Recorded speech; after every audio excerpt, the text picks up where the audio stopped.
This is Straight Talk with it. I'm a medium, Greg Fann, the preacher man, and his sidekick, Shanan Jones. Frank discussions of issues affecting the ATL, Fulton County, the state of Georgia, the nation, and around the world. And now, here they are, live and in living color, the team of Jones and Fann, the preacher man. Well, welcome to another edition of Straight Talk with yours truly, Greg Fann, the preacher man, and Shanan E. Jones. You know, Shannon's probably out checking the traffic or something. You know, it's the weekend. It's the weekend. So he'll be running in here sooner or later, and he'll join us here on Straight Talk. Well, today we have a very interesting program for you. We're going to be bringing on, last week we showed the young lady from Lennon Town who was talking about what was happening in the city of Athens, or what happened to their community. We'll bring them back today, and we'll also bring on the state representative from the city or the state of Tennessee, who's going to be talking about the racial issues in Tennessee and around this issue of teaching race in these various schools, which you have. Many states don't want that to happen. Georgia being number one. Georgia's always number one. They're always on the wrong side. And we'll be back with more political talk and discussion. Don't you go nowhere. You stay right there with Straight Talk with yours truly, Greg Fann, the preacher man, and Shanan E. Jones. The wages that they had accumulated this, and then looking at what the checks that they received for the property, some people received $1,400, $2,000, $4,000. Where were they going? What were they going to buy? This was before integration. You couldn't even go in a bank. They did business with loan companies then, but it was no way that with their wages that they made, that they were going to be able to get a loan to even purchase a house. So there were a lot of anguish and a lot of people trying to determine where they were going to go. Well, by that time, it was the University of Georgia's responsibility to get us out of the community. So what they did was they closed out, it wasn't but 3 streets, but they closed out entrances to the community. The bulldozers started up at 12 o'clock at night. They started digging ditches in front of the homeowners. So when we came home from school, we had to jump over the open ditch to go home and get in the house. So it was that terrorizing for us. In addition to that, when some of the properties were acquired, we saw where they were pushing the house down that we had seen for years. They would push them down with people on the other side of it. In addition to that, they burned some of the houses. They got the fire department to burn some of the houses. So it was terrorizing. It was just absolutely terrorizing for what we saw and what our parents saw, and that they realized that there was nothing that they could do because there was nobody to turn this elephant from coming at this neighborhood, at our neighborhood. The university wanted this area of 22 acres to build these dormitories and the parking deck. They wanted this property, and we were targeted because it was a small black community. So, you know, some of us had to move wherever we could. Some of us did have to go from being homeowners to the housing authority projects, we call them the projects. Some of the people went to the projects because they had nowhere else to go.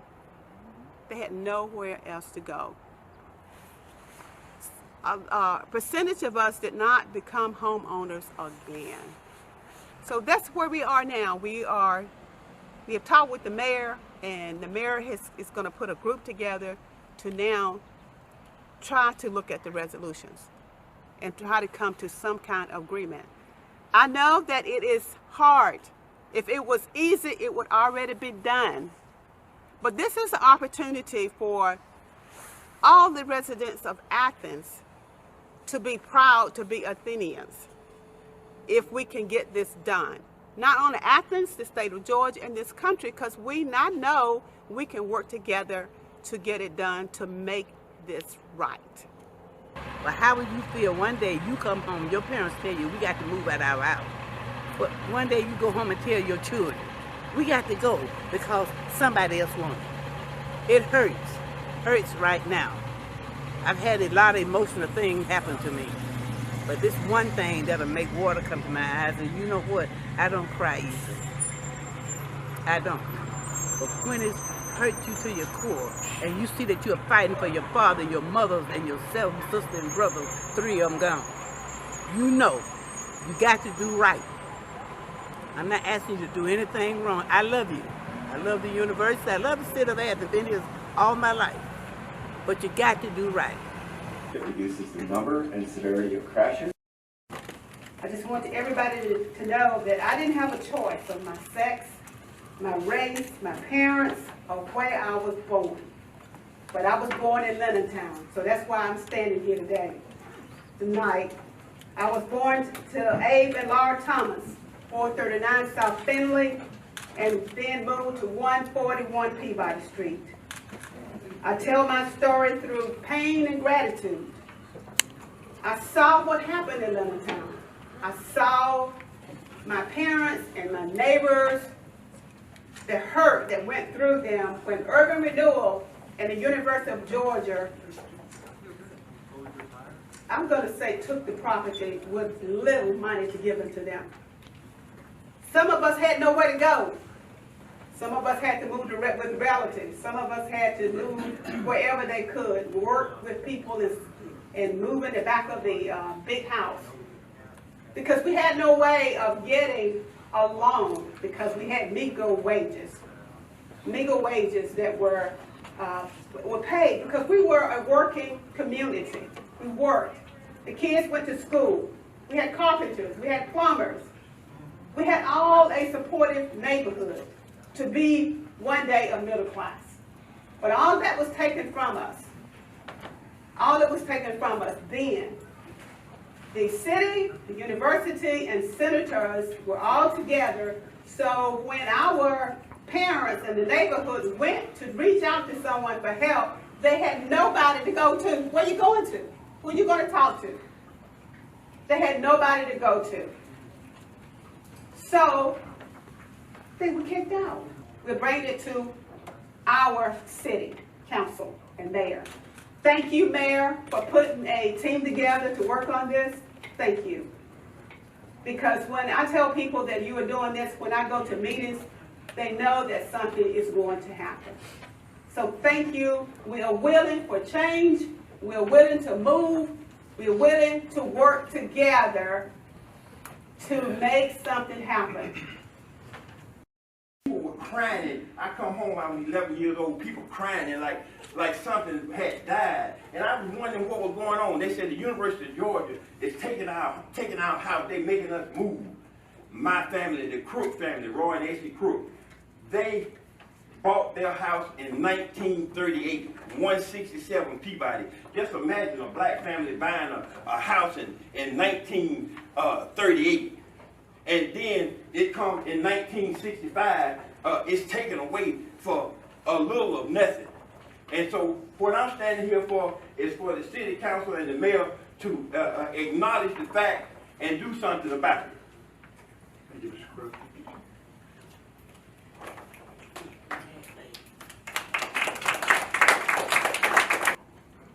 And to quote Geneva, we're not going anywhere. We have sat down with many of you to go through this resolution that all of you have seen. Some of you support it. I want to thank Mariah Parker, Melissa Link, especially Melissa, because she was the first person who told me that there were rumblings of a neighborhood and there were no rumblings. This was a place that was completely decimated.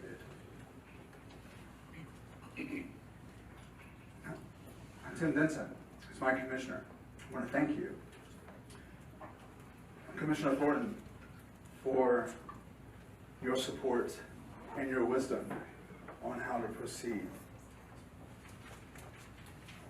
We spoke with you, Mayor Gertz, on last Wednesday. And I want to tell the public what I told you.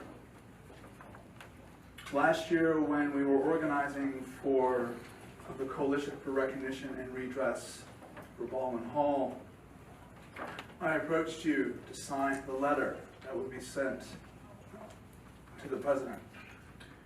And you told me that you would not sign it because you needed to take care of your house first. Well, Lennon is in your house because your predecessors took it from all of the residents, unilaterally used the power of the city and the state through UGA, the University System of Georgia, and the federal government. It is not just what you owe to them. It is what you are obligated to do as a human being. You told us that you would help us to set up a team to actually put the resolution at work. I want you to honor that because we will hold you accountable.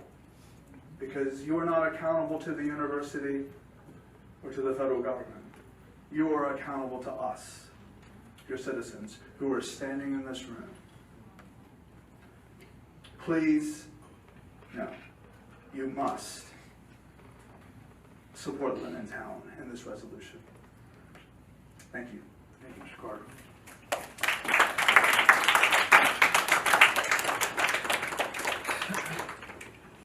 Well, ladies and gentlemen, here he is. I told you he had to do a traffic report. You know Shanan. Hey, Shanan. You want to stay away from the airport area. There's a lot of traffic there today. I know it. It's Friday, right? Hateville and over by the connector. The connector. All right, thank you. Which connector? This, what you call it? Spaghetti Jack? Junction? No, not Spaghetti. We're on the south side. South. Yeah, oh, you give a south side traffic and what? Yeah, Hateville. Oh, yeah. Okay. It's Spaghetti Junction. We don't have a Spaghetti Junction down here. Not yet, but we're working on it. Hey, Shanan, the young lady from Lennon Town, we did that last week. Yeah. And of course, Representative Roger Bruce, we talked to him earlier this week at CBC. Yeah. And he was sharing with us about Lennon Town and that they're trying to help the people get some monies based on reparation. Yeah. And reparation is the thing that we need as a people. We're going to be talking more about it as we go through the program. We owed it. We owed it. And, that's one reason why I like what our Solicitor General, Keith Gavin, is doing with the restorative justice program. This is reparation, too, to give people a chance to get their life together and make sure they can get a job, which is money to put back into the society. Absolutely. It's an investment into their future. Yeah, we'll talk about that because GLAG want to give the people $150 and then you say, how they going to live off of that, $150 a month? They're not. No. In fact, you're going to see the crime rate go up, unfortunately. And we can't fault the police for all of this. No. In fact, the police need to tell Mark Butler that he needs to give people the billions of dollars that the federal government gave. Well, they do. And thank you so much for finally getting here. Well, we're going to go now and hear our Black History Fact. I was doing a traffic report. What do you mean? I'm sorry. You got caught up in the There's traffic. always a reason. Making our show. I understand. It looks like we don't got our thing together. I'm doing a traffic report. All right then, Shanan. Bless your heart. That's all I can say, Shanan. Somebody's trying to get you. I don't know. We can talk. But listen, we're going to be right back. We're going to Black History Fact, and from Black History Fact, and with Keith Gamage and his Restored to Justice program that he's going to be having on Juneteenth. And we'll be back to have the young lady, the representative from the great state of Tennessee, to tell us about her stand and position as it relates to teaching race in schools. We'll be back with myself, ourselves, with Shannon and myself with more of Straight Talk. I'm Greg Fann, the Preacher Man, right here on Straight Talk with Black History Facts with Brother James Brooms. This is Marie Brown, a nurse and innovator. Born Marie Van Britten in October of 1922, Marie grew up and was educated in Jamaica, Queens, New York. After training and becoming a nurse, Marie met and later married Albert Brown, also of Queens, who was an electronics technician. Being that a nurse and an electronic technician normally worked outside of the standard 9 to 5 business hours, and due to the fact that Marie and Albert lived in a crime-ridden community, Marie Van Britten Brown was inspired by the security risks that her home faced daily and began to look for ways to increase her level of personal security by creating a system that would allow her to know who was at her home and have the ability to contact relevant authorities as quickly as possible. Marie started her invention by creating 3 peepholes in the door for visibility of tall people, those of average height, along with the height of children. The next step was to set up a camera that would adjust from peephole to peephole in order to allow those on the inside the ability to see who was on the outside. Marie and Albert Brown wanted to view who was on the outside of their home from any room inside, so they decided that a wireless television system would work best, and they used a radio-controlled wireless system that could stream video to any television in their house. Marie Van Britten Brown and her husband Albert also created a 2-way microphone system that would allow for communication between those inside and those at the door. Next, the Browns created a system to unlock the door remotely. Now, Marie Brown observed frequently how long it would take for police to arrive in her neighborhood, especially in the case of burglaries or home invasions. So, knowing that police response could be slow, she decided that there must be a quicker way to alert authorities. So they invented a system that would contact police or emergency responders with just the tap of a button. Marie and Albert Brown filed for a patent on August 1st, 1966 under the title Home Security System Utilizing Television Surveillance. And on December 2nd, 1969, their patent was approved, making their invention the very first closed-circuit television security system and is the predecessor of the modern home security system in use today. Although the system was originally designed for domestic use, many businesses chose Marie Brown's system given its effectiveness. Now, as a result of her innovative security system, Marie Van Britten Brown received an award from the National Science Committee, and her invention was recognized in an exclusive interview with the New York Times on December 6, 1969, and later Time magazine. It's not entirely clear whether Marie or Albert Brown ever profited from their invention, and outside of the interview in the New York Times and the recognition by Time magazine, both in 1969, there have been zero acknowledgement or media coverage. Marie Van Britten Brown securely lived her life at her home in Queens, New York, until she died on February 2nd, 1999, at the age of 76. That's Marie Van Britten Brown. they forget all about her, but we won't. It's been Black History Facts with Brother James Broom right here on Straight Talk. Join us each and every Friday from 7 p.m. until 8 p.m. with yours truly, Greg Fann, the Preacher Man, and Shanan E. Jones. And do share these Black History Facts with your family and friend, and do tune in to Straight Talk. Won't you? It ain't nothing but straight talk. If you're a resident of Fulton County, this Juneteenth could mean a different kind of second chance for you or your family.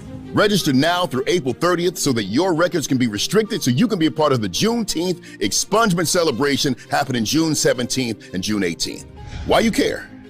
I think the role of a prosecutor should be to look back to try and remedy past wrongs that have occurred in our unfair criminal justice system. In Georgia, 10 million people, 4.3 million, 40% of the population have a criminal record. 40%. In Georgia? 40. Is that the biggest? What is that? That's one of the biggest in the country. Nationally, it's about 25%. I also want to clear up this notion that there's this big gap between the Jewish community and the Black community, because there are lots of African American Jews. So we're not just doing this out of a sense of charity. This is because it is the righteous thing to do, it is the right thing to do, and also because people in our community are folks who might get caught up in just because of the color of their skin. And I saw so many people and have seen so many people who were much more talented, but for whatever reason they made missteps. And I got to see so many people who were good people ensnared in the criminal justice system. When I went to college, some of them went to jail. Wow, man. They were better athletes than me. They were better students than me. But for whatever reason, God had his hands on me. Wow. And so I'm looking back at those people now, and I have this great God-given opportunity to try and help. So we serve a God of redemption, and we often have people who are falling, right, because of systems that man has built. And God has already given them their second, third, and fourth chance, but there are laws in place that say you can't get food stamps if you have this type of conviction. You can't live at this place if you have this on your record. And so what we're doing with this event is removing that barrier, right, for people to actually experience what God has already given them. Register now at FultonRestorativeJustice.org. That's FultonRestorativeJustice.org. Or call the restriction hotline if you have any questions, 404-612-4820. To talk about race. And in their attempt to not be held accountable for the historical implications of racism in this country is just unfathomable.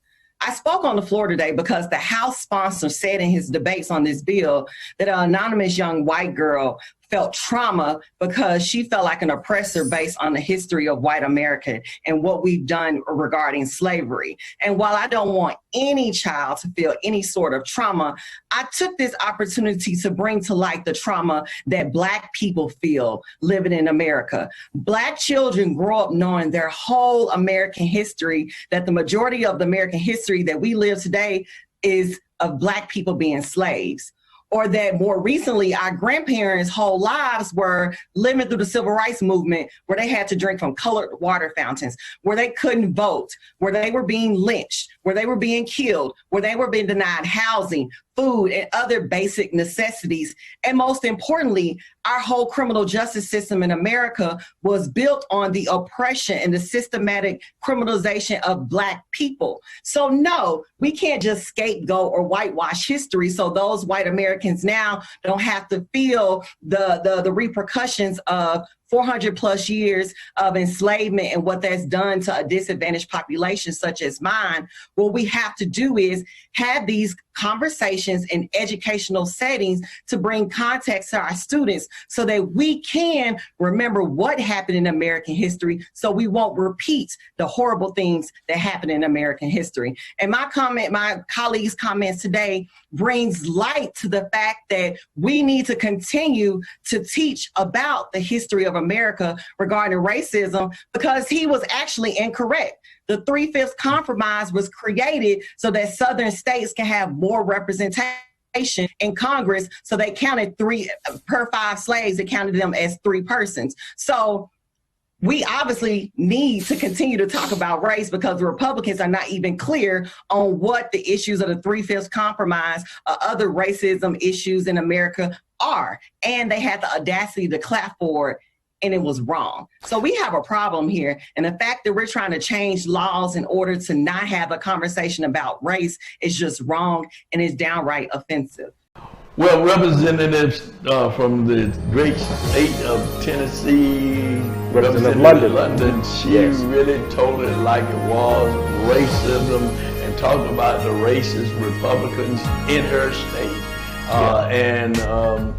You know, all Republicans are not racist, but there are some that are like Lindsey Graham, like Mitch McConnell, and like Democrats like Strom Thurmond.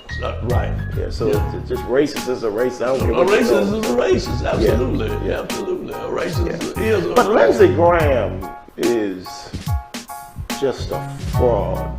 I mean, he's racist, but he's a fraud. I don't think he stands for anything. Yeah, he go with whichever way the wind blows. And he has no soul. Oh, Jesus. He has no soul. The preacher just said that man ain't got What does it profit a man, Lindsey Graham, a man, to gain the whole world and lose his soul? Yeah, well, you got a point there. Well, listen, thank you so much for watching Straight Talk. Shannon and I didn't get a chance to talk about the mayor's race, but we will. Oh, we go talk about it. Oh, we are? We got to talk about it. That's probably for the next show. That's what I'm saying. We are going to talk about it. This thing is heating up, ain't it?